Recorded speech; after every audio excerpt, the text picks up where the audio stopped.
About the Bone Enterprise album that came out in 1993.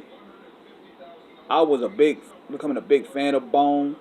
I remember when I bought the For the Love of Money maxi single, and I saw this album here with Bone Enterprise, cause I was on that Bone stick. I like I'm liking what these guys is rapping about. I like how they rapping. So I buy Bone Enterprise. I listen to the album, and the style is totally different from how they was presenting themselves and creeping on the come up. But what you can hear is polished, unpolished talent. These brothers was spitting, man. I was hearing a lot of the rapid flow. I could tell, listening to some of the stuff Busy Bone, he was coming out on his own. He studied a lot of the flow that Tupac had on Strictly With My Niggas and Violent. You could tell that they were still looking for a direction. Hell Sent was one of the most craziest songs I heard, because these dudes were talking about going after the devil and killing the devil. But I think when Easy heard that song too, that's where he kind of like, okay, we're gonna give these guys a darker edge. We're gonna give them a darker image, and we're gonna revamp them a little bit.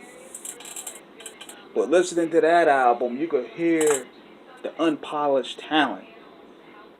These dudes. They sounded young, but you could tell when he got on the Easy, they knew how to make songs. They knew how to make hit records. DJ Unique came in and with production style that was able to commerce their sound.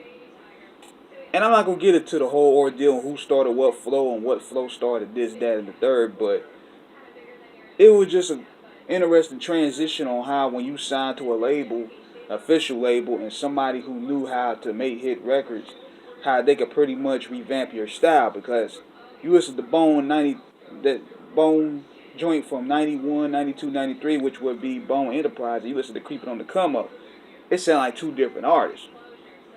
So I said this just to let it be known that when you go through that revamp stage,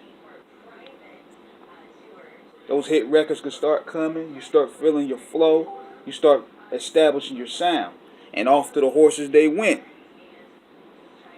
So what do you guys think of that Bone Enterprise album close to 20 something years later? I don't know the exact date, but it was a long time ago. So this King Ed signing out. Be sure to check us out tonight. We got Miss Toy in the building. Yay, yay, holla.